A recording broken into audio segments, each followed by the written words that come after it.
देश की सर्वोच्च संस्था सुप्रीम कोर्ट ने कहा है कि देश को टीएन शेषन जैसे चुनाव आयुक्त की जरूरत है। ये वही टीएन शेषन हैं जिन्हें पश्चिम बंगाल के तत्कालीन मुख्यमंत्री ज्योति बसु ने पागल कुत्ता तक कह दिया था। बिहार के मुख्यमंत्री रहे लालू प्रसाद यादव एक बार गुस्से में कहे थे कि शेषनवा को भैंसिया पे चढ़ाकर गंगा जी में हिला देंगे। तब शेषन को भारत का मुख्य चुनाव आयुक्त बनने की बात आई तो राजीव गांधी ने कहा था कि वो दाढ़ी वाला उस दिन को हमेशा कोसेगा जब उसने शेषन को मुख्य चुनाव आयुक्त बनाने का फैसला लिया था। कौन था वो दाढ़ी वाला जिसने शेषन को मुख्य चुनाव आयुक्त नियुक्त किया?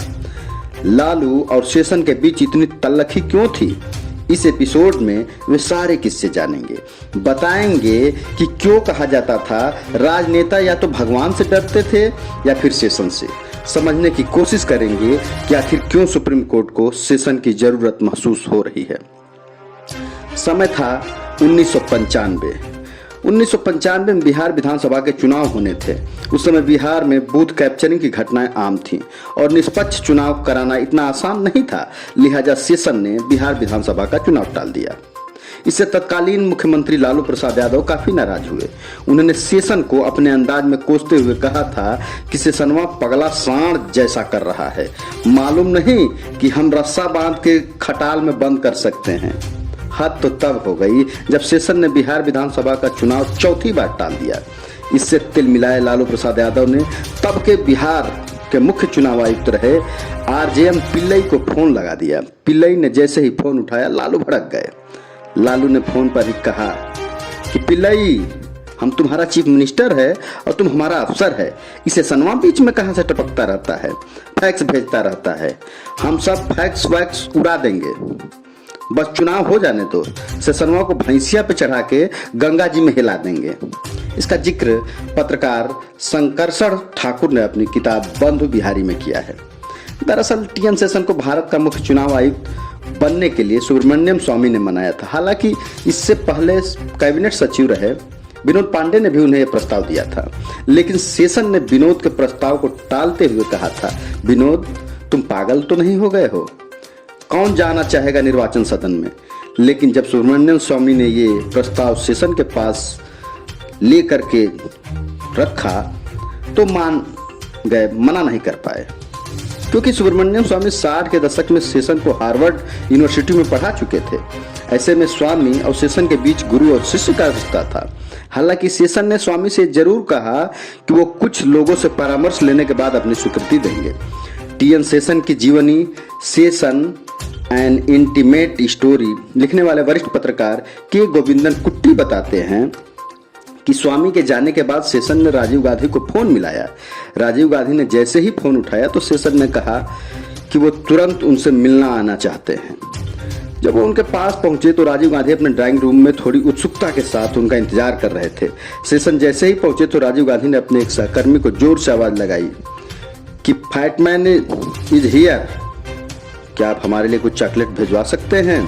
चॉकलेट खाते हुए राजीव गांधी ने शेषन को मुख्य चुनाव आयुक्त का पद स्वीकार करने के लिए अपनी सहमति दे दी।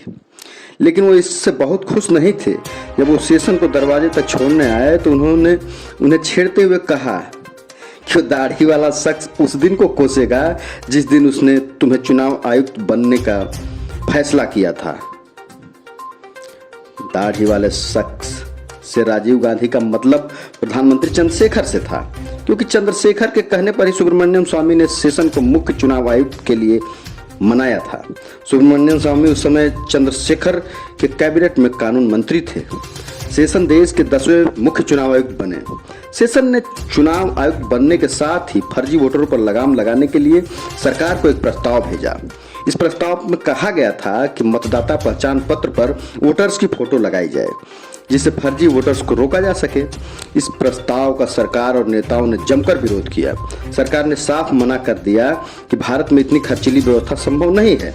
इस पर शेषन ने सरकार और नेताओं को दो टूक में कहा था कि जब तक वोटर्स आईडी पर मतदाता की फोटो लगी वोटर्स आईडी नहीं बनवाएंगे तब तक देश में चुनाव नहीं होगा। इसके बाद साल 1993 में फोटो सहित वोटर्स आईडी की शुरुआत हुई। साल 1992 के उत्तर प्रदेश विधानसभा चुनाव को निष्पक्ष कराने के लिए शेषन ने सभी जिला मजिस्ट्रेटों, पुलिस अफसरों, पर्यवेक्षकों से कह दिया था कि एक भी गलती बर्दाश्त नहीं की जाएगी। किसी भी गलती के लिए वो खुद जिम्मेदार होंगे। सेशन ने सिर्फ उत्तर प्रदेश में ही करीब 50,000 अपराधियों को विकल्प दिया था कि या तो वे अग्रिम जमानत ले लें या खुद को पुलिस के हवाले कर दें। अखबार में छपी कुछ रिपोर्ट्स के मुताबिक तब एक रिटर्निंग ऑफिसर ने कहा था, हम एक दयाविहीन इंसान की दया पर निर्भर हैं। साल 1993 में हर्षद मेहता कांड की वजह से वाणिज्य मंत्री रहे पी चिदम्बरम इस्तीफा देना पड़ा था। उसके बाद नरसिम्हा राव सरकार ने उस वक्त के योजना आयोग के उपाध्यक्ष प्रणब मुखर्जी को वाणिज्य मंत्री बना दिया। हालांकि प्रणब मुखर्जी संसद के किसी भी सदन के सदस्य नहीं थे। तब तक पश्चिम बंगाल की 2 राज्यसभा सीटों पर चुनाव की घोषणा हो चुकी थी। तब ये हुआ कि पश्चिम बंगाल की एक सीट ने प्रणब मुखर्जी को राज्यसभा भेज दिया, क्योंकि उस समय पश्चिम बंगाल में कांग्रेस के इतने विधायक थे कि वो अपने दम पर कम से कम एक सीट जीत सकती थी। इसी बीच मुख्य चुनाव आयुक्त टी एन शेषन ने 2 अगस्त 1993 को 17 पेज का आदेश जारी कर दिया। इस आदेश में कहा गया था कि जब तक सरकार चुनाव आयोग की शक्तियों को मान्यता नहीं देती, देश में कोई भी चुनाव नहीं होगा। यानी हर 2 साल पर होने वाले राज्यसभा चुनाव के भी, विधानसभा के उपचुनाव को भी, जिनकी घोषणा की जा चुकी थी, आगामी आदेश तक नहीं किए जाएंगे। इसके चलते पश्चिम बंगाल की राज्यसभा सीट पर चुनाव नहीं हो पाए और केंद्रीय मंत्री प्रणब मुखर्जी को अपने पद से इस्तीफा देना पड़ा। इस घटना से उस वक्त के पश्चिम बंगाल के सीएम ज्योति बसु इतने नाराज हुए कि उन्होंने शेषन को पागल कुत्ता तक कह दिया था। वीपी सिंह ने तो यहाँ तक कह दिया था कि हमने पहले कारखाने में लॉकआउट के बारे में सुना था, लेकिन शेषन ने तो प्रजातंत्र को ही लॉकआउट कर दिया है। टी एन शेषन ने कई चुनावों तो सिर्फ इस वजह से स्थगित कर दिया था कि उस राज्य में वोटर्स पहचान पत्र तैयार नहीं था।